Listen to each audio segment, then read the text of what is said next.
E conheceu Adão a Eva, sua mulher, e ela concebeu e deu à luz a Caim, e disse: alcancei do Senhor um homem.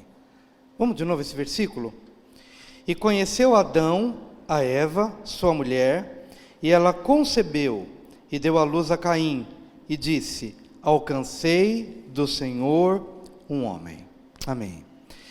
Pai querido, diante da Tua palavra santa e bendita, com temor, tremor, reverência, e com a sensação, Senhor, de recompensa, porque o Senhor tem nos galardoado, porque o Senhor tem nos presenteado.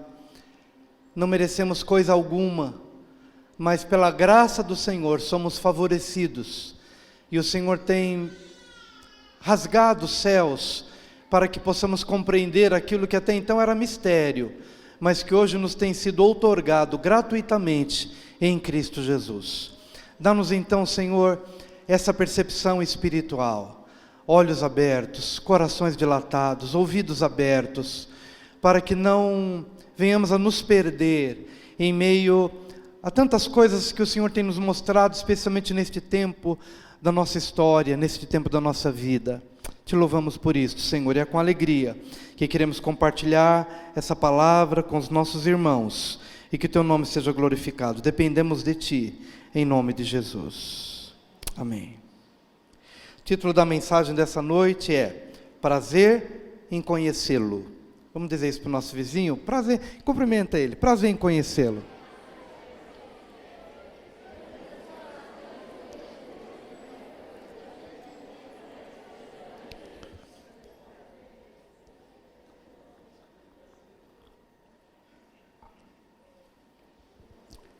Queridos, a Bíblia nos apresenta neste versículo um ponto de partida para a nossa relação com Deus.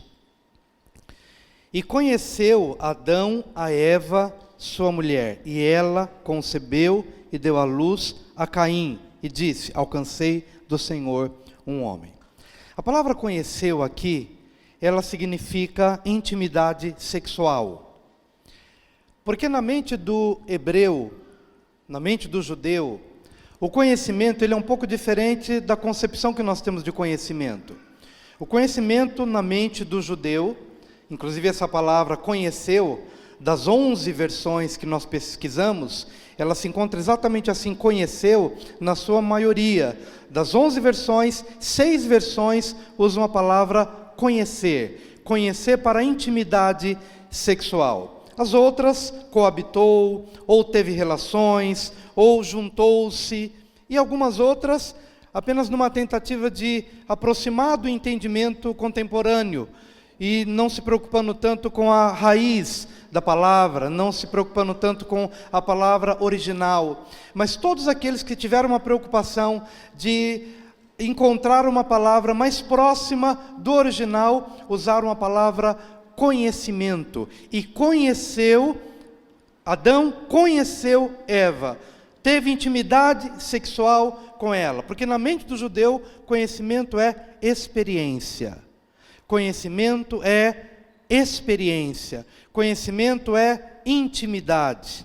Conhecimento é algo mais profundo do que algo que simplesmente trafega pelo ambiente da nossa mente, ou da nossa racionalidade, ou da nossa intelectualidade. O conhecimento passa a ser algo experimental. Então, quando Adão conheceu Eva, no sentido mais íntimo, naquele momento, essa palavra, ela está dizendo que naquele instante houve experiência, houve fidelidade, houve cumplicidade, houve intimidade, houve gozo, houve prazer.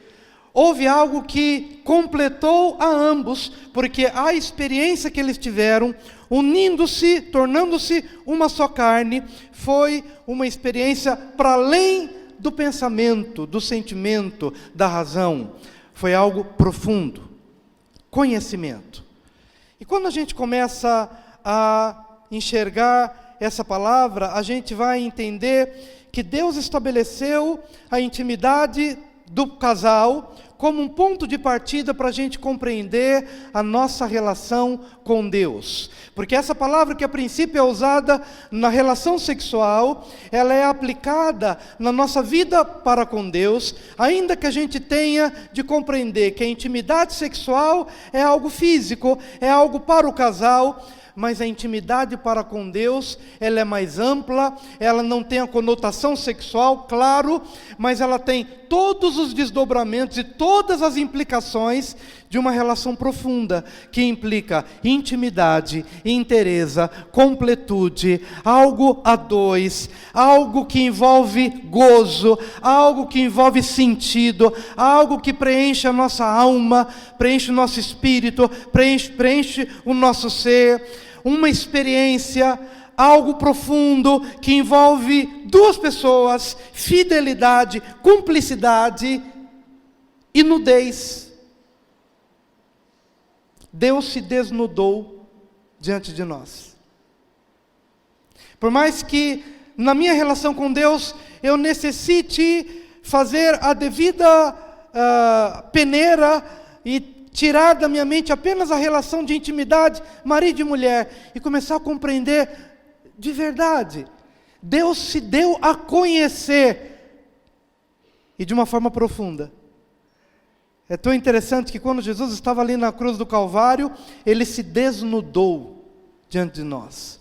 Suas vestes foram partidas, os soldados romanos fizeram um sorteio para ver quem ficaria com a parte que não podia se rasgar, ou que não podia se dividir, mas ele estava ali de braços abertos, desnudo, diante da humanidade e diante de nós. E quando Jesus entrega o seu Espírito, ele fala: Pai, nós todos entrega o meu Espírito, e expirou, imediatamente o véu do templo se rasga de alto a baixo. E aquele lugar, o Santo dos Santos, era o lugar de maior intimidade, era o lugar mais secreto, era o lugar que homem algum podia penetrar, a não ser o sumo sacerdote, uma vez por ano, e ainda com todo um aparato, com todas as legalidades cumpridas, para que uma vez por ano ele pudesse entrar no Santo dos Santos, ou no Santíssimo Lugar, no lugar de maior intimidade em relação a Deus. Mas quando Jesus então, já lá na cruz, desnudado diante de nós, com seu coração rasgado e aberto diante de nós, Ele entrega seu Espírito. Então o Pai vem e do alto a baixo. E por que de alto a baixo? Porque se fosse de baixo para cima, era o homem rasgando o véu. Mas não, de alto a baixo é Deus rasgando o véu, dizendo: eu estou me despindo diante de vocês. Aquilo que era secreto, aquilo que era íntimo, aquilo que era restrito, e que apenas um homem podia entrar uma vez por ano, agora está aberto para o Mateus, agora está aberto para o Igor, agora está aberto para a Teresa, agora está aberto para a Maria, para a Adri, para o César, para a Tânia. Está aberto, porque Ele vem e se desnuda, Ele revela os seus mistérios, de tal maneira que aquilo que era segredo, agora já não é mais. Amém, queridos? Eu sei que pode parecer alguma coisa muito estranha do que a gente está acostumado, mas é a coisa mais maravilhosa para a qual você precisa se preparar nos próximos dias. Porque aquilo que Deus deixou como apenas um vislumbre, olha a relação do marido e da mulher, a intimidade, cumplicidade, profundidade, fidelidade, nudez, transparência. A Bíblia diz que o primeiro casal, antes do pecado, ambos estavam nus e não se envergonhavam. Ou seja, caminho aberto, não há nada a esconder, não há nada que haja na sua vida que eu não possa conhecer, nem na minha vida que você também não possa. Estamos nus. Mas quando o pecado vem, há uma necessidade de cobrir as vergonhas, porque agora a gente começa a ter o que esconder. A gente já não é mais completo, não consegue mais se soltar ou se abrir, e ficamos então escondidos por detrás das nossas vestes.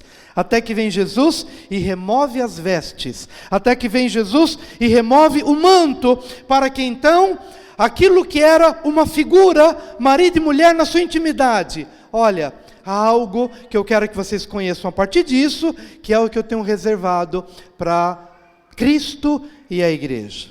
Por isso, diante dessa palavra, eu tenho algumas palavras. A primeira é o modelo. Efésios 5, 31 e 32. Eis porque deixará o homem a seu pai e a sua mãe, e se unirá à sua mulher, e se tornarão os dois uma só carne. Grande é este mistério, mas eu me refiro a Cristo e à igreja. Olha o que Paulo entendeu. Deixará o homem seu pai e sua mãe, e se une à sua mulher, e se tornam uma só carne. Então, quando ele se torna uma só carne, há cumplicidade, há intimidade, há profundidade, há aliança, há gozo, há vida, há plenitude. Mas no momento em que ele está falando sobre marido e mulher, Paulo viaja, como de costume, e aí ele passa a falar daquilo que ele viu nos céus, daquilo que ele recebeu de Cristo, e ele entendeu que a relação marital, a relação conjugal, e esse gozo que há numa relação madura entre homem e mulher, é apenas um tipo, é apenas uma sombra de um gozo maior, e de uma intimidade maior, e é por isso que na hora em que ele fala sobre isso, ele viaja, e ele diz, grande é esse mistério, mas sabe, eu já não estou mais falando dessa coisa ainda que pequena, entre homem e mulher, pequeno porque é apenas um vislumbre, mas grande é este mistério. Mas o que eu digo é, não em relação a marido e mulher, mas em relação a Cristo e a igreja. Aquilo que acontece entre um casal maduro, na plenitude da sua relação, é apenas uma sombra do gozo, da alegria, da profundidade, que se manifesta na relação entre Cristo e a igreja. Aliás, toda a Bíblia é um casamento. Do começa com um casamento e termina com as bodas do Cordeiro. É Cristo casando com a noiva. Então a relação de gozo, de intimidade, de profundidade, onde não há intruso, onde não há infidelidade e onde há uma alegria plena, ela é desenhada por toda a Bíblia. E bem-aventurado quem já encontrou em Deus o gozo para a vida eterna. Se você ainda não encontrou, talvez você ainda esteja vivendo uma vida de religiosidade, onde você cumpre obrigações religiosas, mas ainda não conheceu o que é sentir o gozo da relação com Deus. Não é um gozo sexual, claro, é um gozo para além disso, é um gozo para a alma, para o espírito, no entendimento de que Deus preenche todo e qualquer espaço vazio da nossa vida. Então o modelo é um modelo ainda que pequeno, mas é o modelo da relação conjugal. Mas infelizmente, quando a gente não compreende o modelo, a gente se desvia. Então a segunda palavra é o desvio.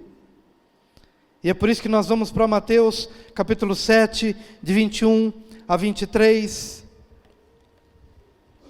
que diz: nem todo o que me diz Senhor, Senhor, entrará no reino dos céus, mas aquele que faz a vontade de meu Pai, que está nos céus. Muitos naquele dia hão de dizer-me, Senhor, Senhor, porventura não temos nós profetizado em teu nome, e em teu nome não expelimos demônios, e em teu nome não fizemos muitos milagres? Então lhes direi explicitamente, nunca vos conheci. Apartai-vos de mim, os que praticais a iniquidade. Qual que é a palavra? Nunca vos conheci. O que ele está querendo dizer? Nunca fomos íntimos. Talvez você tenha conhecido um pouco da minha personalidade nos ambientes religiosos, mas eu nunca te conheci. Eu nunca entrei em intimidade com você. Você nunca conheceu o gozo da nossa relação, espiritualmente falando. Você teve experiências religiosas e viu resultados por causa do meu nome.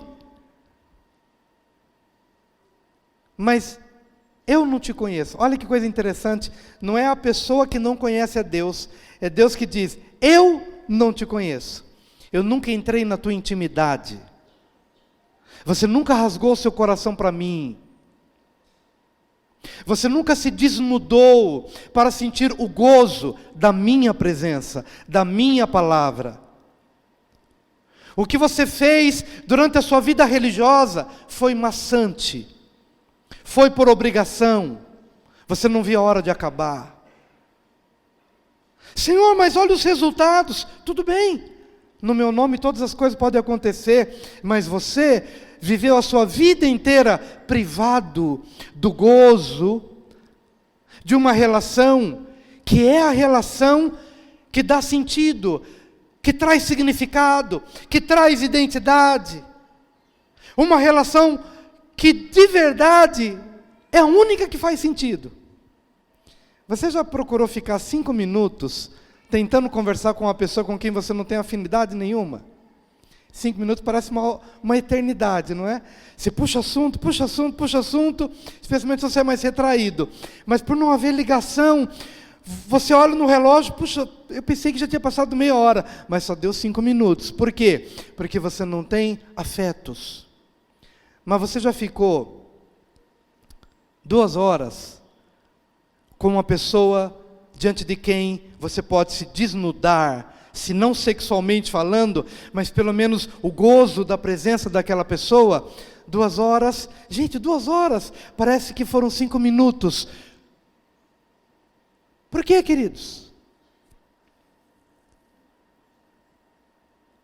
Falei hoje de manhã, uma vez eu visitei um país, a trabalho, fui para a França, e fiquei 3 dias, e visitei ruas, e restaurantes, e alguns lugares que me levaram para lá, fui a trabalho numa igreja, batizar algumas pessoas e pregar e tal, e olhava aquela beleza ali de Paris, das praças e das ruas, e tirei foto, e quando cheguei em casa vi que meu computador estava com a memória esgotada, e eu fui escolher, o que eu vou eliminar? Todas as fotos que não tinha Noemi, eu joguei fora. Parece meu piegas, me perdoem, mas eu pude perceber que os lugares eram bonitos, mas eles só tinham sentido se eu tivesse do lado da pessoa a quem você ama, porque do contrário, pode ser bonito, mas não tem sentido.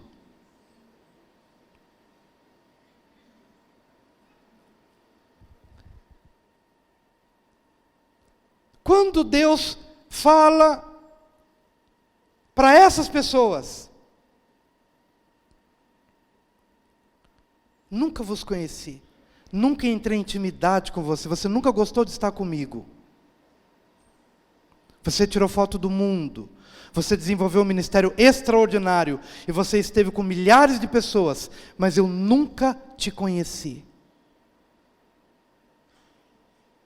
Isso é sério. Adão conheceu Eva, entrou em intimidade com ela, e como resultado dessa relação, nasceu alguém. Sabia que você só nasceu de novo, se nasceu de novo, porque um dia Deus te conheceu? Você veio, estava machucado, destruído por essa vida, por esse mundo, e chegou aqui, ouviu uma palavra, o Evangelho entrou, abriu seus olhos, e naquele momento em que você, não só você conheceu a Deus, mas Deus te conheceu no seu lamento, na sua tristeza e na sua dor, e naquele momento você desejou Deus no mais profundo do seu coração, e você entregou tudo o que você tem, e tudo o que você é, naquele momento, na união do seu coração, e na união do amor de Deus, vida nasceu. E quem nasceu? Um novo homem, uma nova mulher. É assim que se nasce de novo. E eu quero dizer o seguinte, que é assim que se continua nascendo, diante de Deus, tudo o que de mais é necessário na nossa vida.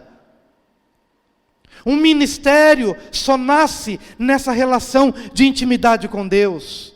Se você já nasceu de novo, então que você possa ter outros filhos, que você possa ter um ministério, que você possa ter uma profissão, que você possa gerar o seu casamento futuro, que você possa gerar alguma coisa que Deus tem prometido para você.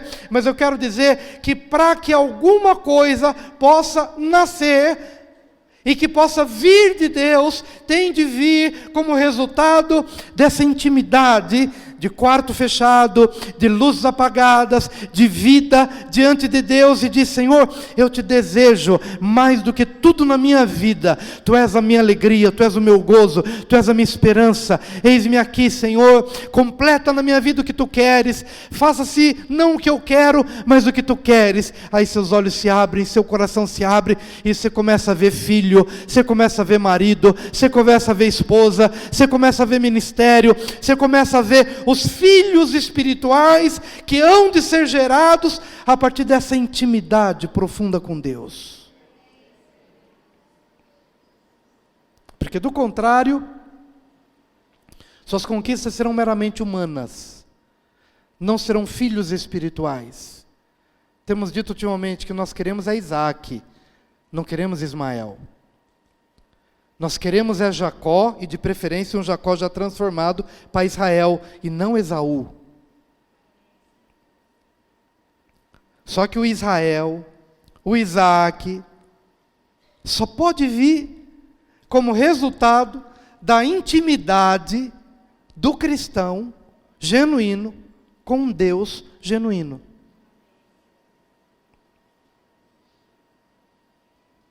E eu não sei o nível de alegria que você está sentindo por essa revelação. Eu só digo a você que quando Deus vai abrindo os olhos, a vontade que você tem é de não fazer mais nada na vida, a não ser estar com Deus. Só isso. Porque é nesse lugar de intimidade que os filhos são gerados. Sejam eles de que gênero for, de que ordem for, se são filhos de carne e sangue, ou se são filhos, profissão, ministério, desdobramento dos nossos caminhos, seja o que for. É nessa intimidade que a Ana, amargurada, estéril, entrega a sua esterilidade, chora profundamente diante de Deus, e sai daquele lugar de oração com um filho no ventre. Claro que ela voltou para casa, teve intimidade com o marido, mas naquele lugar de oração, ela deixou de ser estéril. E eu quero lhe dizer uma coisa, que há na nossa vida muitas áreas de esterilidade. Há muitos filhos espirituais que nós precisamos gerar, mas não serão.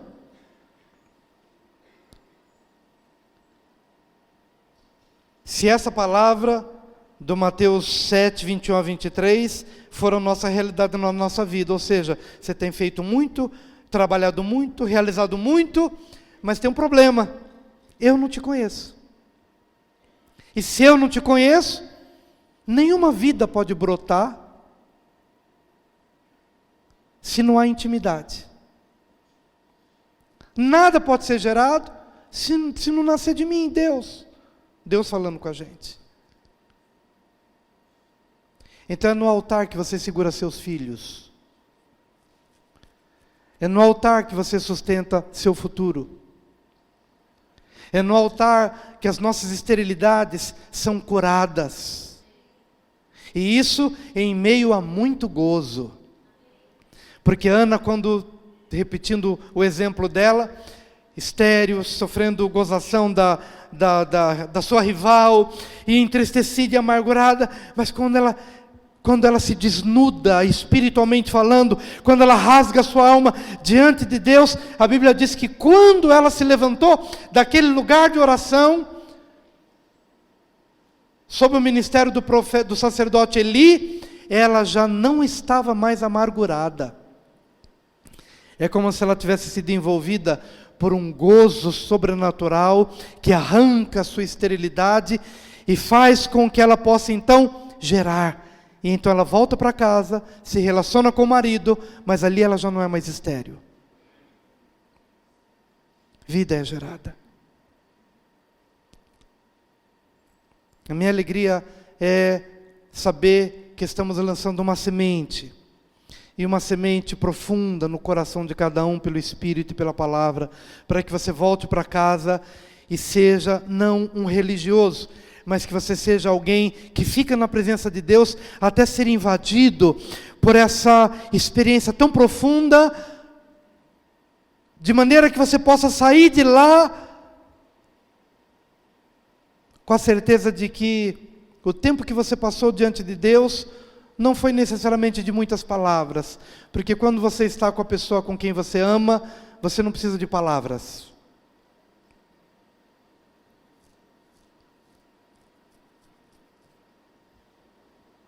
Mas vida é gerada.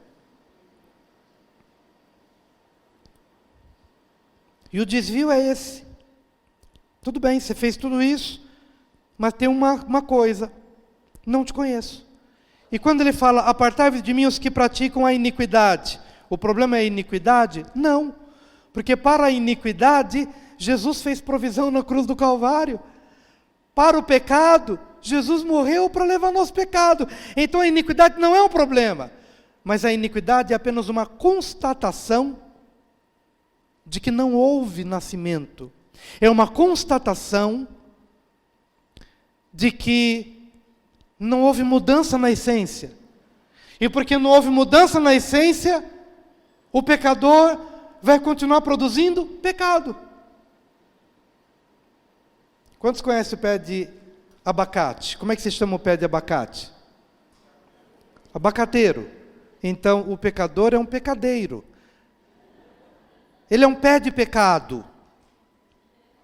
Você não pode esperar que um pé de pecado produza um outro fruto que não seja pecado. Então, quando Jesus diz, olha, apartai-vos de mim, vós que praticais a iniquidade, é porque vocês não perceberam, mas não houve mudança na essência.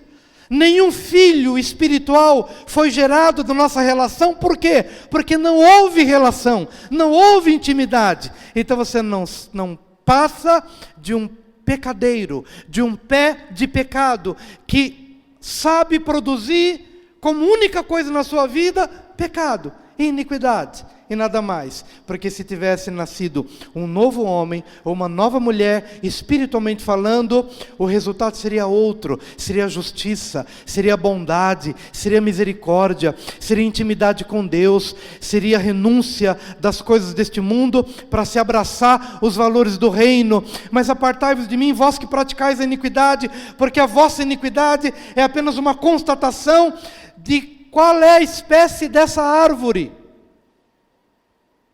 Não houve mudança na natureza. É um pecadeiro que só produz pecado. Esse é o desvio.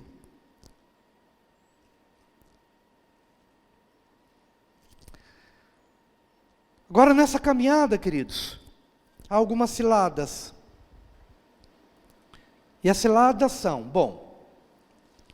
eu posso fazer um curso para ser gentil.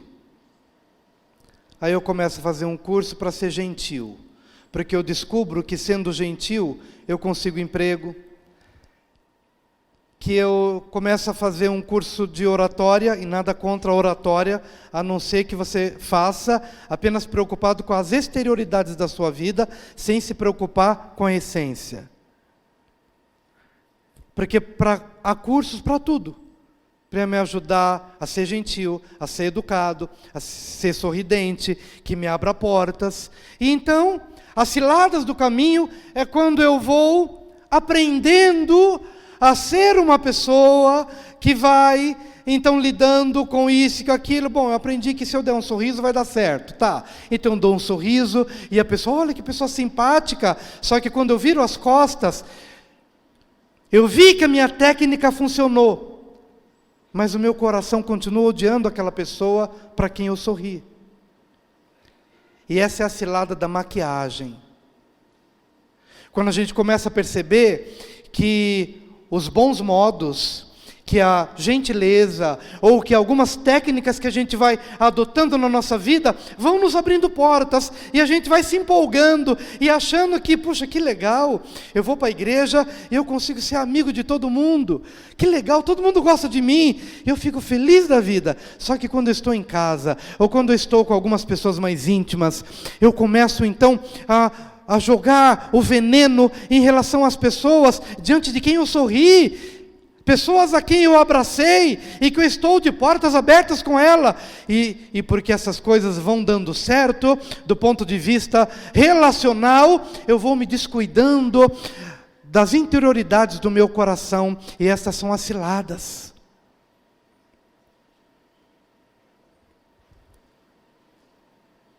Quando a gente consegue viver uma vida inteira fazendo conquistas, com um sorriso nos lábios, ainda que com ódio no coração.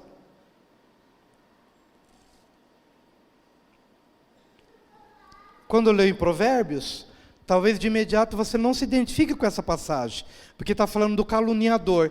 Mas veja como que um caluniador, ele pode ser maquiado de tal maneira que ele vai se tornar, diante de mim e diante de você, a pessoa mais maravilhosa do mundo. O caluniador terá todas as portas abertas diante dele, menos as portas dos céus. E essa é a cilada, de você se deixar ser seduzido pelos resultados que as aparências que você abraçou, que eu tenho abraçado, somos seduzidos com a facilidade com que essas ações externas vão produzindo, abrindo portas e fazendo com que a gente cresça. E a gente vai cada vez mais se descuidando do coração. Talvez você não se identifique com essa passagem, porque não se veja como um caluniador, mas veja como até um caluniador, ele pode ser maquiado a se parecer a pessoa mais gentil do mundo. Provérbios 26, 22 a 28. As palavras do caluniador são como petiscos deliciosos, descem saborosos até o íntimo. Como uma camada de esmalte sobre um vaso de barro, os lábios amistosos podem ocultar um coração mau. Quem odeia, disfarça as suas intenções com os lábios, mas no coração abriga a falsidade. Embora a sua conversa seja mansa, não acredite nele, pois o seu coração está cheio de maldade. Ele pode fingir e esconder o seu ódio, mas a sua maldade será exposta em público. Quem faz uma cova, nela cairá. Se alguém rola uma pedra, esta rolará de volta sobre ele. A língua mentirosa odeia aqueles a quem fere, e a boca lisonjeira provoca a ruína. Eu li esse texto para que você possa ter um tete-a-tete com Deus. Porque quando você se desnuda diante de Deus, você terá a oportunidade de ver essas incoerências enganosas no seu coração. Quando você entra neste lugar de intimidade, onde você diz: Senhor, hoje, eu não somente quero te conhecer, mas eu quero que o Senhor me conheça. E na medida em que o Senhor me conhece, conheça tudo, inclusive esse homem mau que eu sou. Paulo teve essa experiência em Romanos 7. O bem que eu quero fazer, esse eu não consigo. E o mal que eu não quero, é esse que eu faço. Miserável homem que sou. Quem me livrará do corpo desta morte? Aí a gente entra no lugar de intimidade e se desnuda diante de Deus. E na hora que a gente faz isso, Deus começa a mostrar: concordo com você. Você é um homem mau. Veja como você foi falso naquele momento. Veja como você abrigou no seu coração ressentimento. Veja como você ali, de uma maneira sutil, você impôs um tropeço. Veja ali como de uma forma enganosa, você aceitou uma situação e você conviveu com aquilo. E a gente vai se desnudando e vai se conhecendo. Pela intimidade com Deus. É hora que você se envergonha. É hora que você se arrepende. É a hora que você renova a sua aliança com Deus.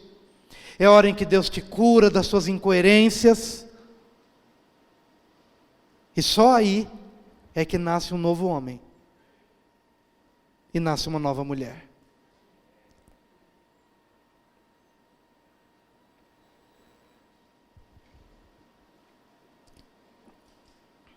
Essa é a maquiagem sedutora.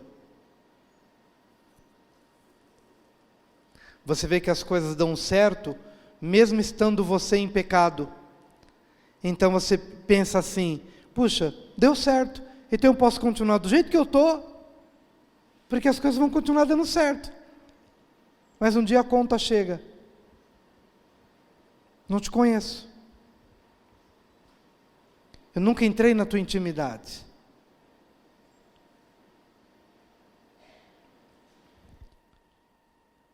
E para piorar, porque se você acha que não pode piorar, ainda dá para piorar um pouquinho mais. Não é somente o vaso de barro envernizado, ou com uma mão de tinta para torná-lo mais bonito. É mais do que isso. De repente até demônio eu consegui expulsar. Já não é mais a questão da maquiagem, já é a questão do carisma. É quando eu começo a perceber que no nome de Jesus as coisas vão acontecendo, o demônio vai sendo expulso, e o morto vai ressuscitando. Nem todo que me diz Senhor, Senhor entrará no reino dos céus, mas aquele que faz a vontade de meu Pai que está nos céus. Muitos me dirão naquele dia, Senhor, Senhor, não profetizamos nós em Teu nome, e em Teu nome não expulsamos demônios, e em Teu nome não fizemos muitas maravilhas? Sim, claro. No meu nome, tudo acontece. Demônio vai embora, morto ressuscita, milagres acontecem. No nome de Jesus, tudo acontece. Só que você se enganou. Pelo fato de você se empolgar com o seu carisma, de ter pessoas sob a sua influência, e dos resultados ministeriais terem acontecido, você achou que qualquer uma destas coisas poderia ser um substitutivo à minha pessoa, e não é. Ministério não substitui Deus, esposa não substitui Deus, filhos não substitui Deus, dinheiro não substitui Deus, a árvore do conhecimento do bem e do mal não pode substituir a árvore da vida, a relação com Deus. Resultados na minha vida não são respaldo de que minha vida está em dia com Deus, nada, absolutamente nada. Ainda que o mundo se me sujeite no nome de Jesus, nada é substitutivo para a minha relação pessoal, intransferível e individual em relação a Deus. Nada. Posso ter um ministério gigantesco, com resultados extraordinários, e ainda assim ouvir essa palavra: não te conheço. Tudo aconteceu no meu nome, mas eu não entrei em intimidade com você. Você não foi íntimo meu.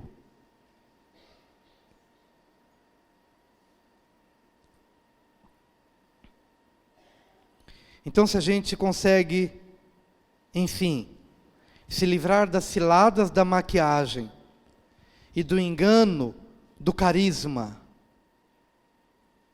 que ainda que exista, mas não é sinônimo de essência, de intimidade, e se eu consigo então me desvencilhar das ciladas da maquiagem ou do carisma, aí eu vou para a essência. Porque é só isso que importa. Em Salmo 25, versículo 14, para finalizar, esse é o texto para a minha vida e para a sua vida. A intimidade do Senhor é para os que o temem, aos quais Ele dará a conhecer a sua aliança. No único versículo, tudo que eu acabei de falar está nesse versículo. A intimidade do Senhor é para os que o temem, aos quais Ele dará a conhecer. E conhecer, na mentalidade do judeu, é experiência. profundidade, intimidade, aos quais Ele dará a conhecer a sua aliança. Então, por mais que Ele tenha rasgado o véu do templo, de cima a baixo, por mais que Cristo tenha se desnudado por nós, mas conhecer o que isso representa na prática, na sua vida, no seu coração, é para aquele que se dispôs a entrar nesse lugar secreto. Aí você vai entender o significado da cruz na sua vida, você vai ter cura para a sua alma, você vai ser cheio do gozo e do descanso, e da plenitude, e da certeza de quem você é, de onde você veio, para onde você vai. Sua vida tem sentido, sua vida tem alegria. No mundo tereis aflições, mas tem de bom ânimo, eu venci o mundo. E se você está em Cristo, você está no gozo, você está na intimidade, na profundidade, seus olhos se abrem, e a única coisa que você quer é estar com Deus. E estando com Deus, os filhos começam a nascer. O filho da cura, o filho ministerial, o filho do ventre, o preenchimento, o que você precisa. Que pena que Eva trocou esse gozo da presença de Deus por um outro gozo, a árvore do conhecimento do bem e do mal. Ela trocou o conhecimento experimental de Deus por um outro conhecimento. E se perdeu nesse conhecimento. Não se perca. Venha para o lugar de intimidade. Para que naquele dia possamos ouvir a palavra: vinde, benditos de meu Pai, possuí por herança o reino que vos está preparado desde a fundação do mundo. Entra no gozo do teu Senhor. Vamos ficar de pé. Quero te convidar.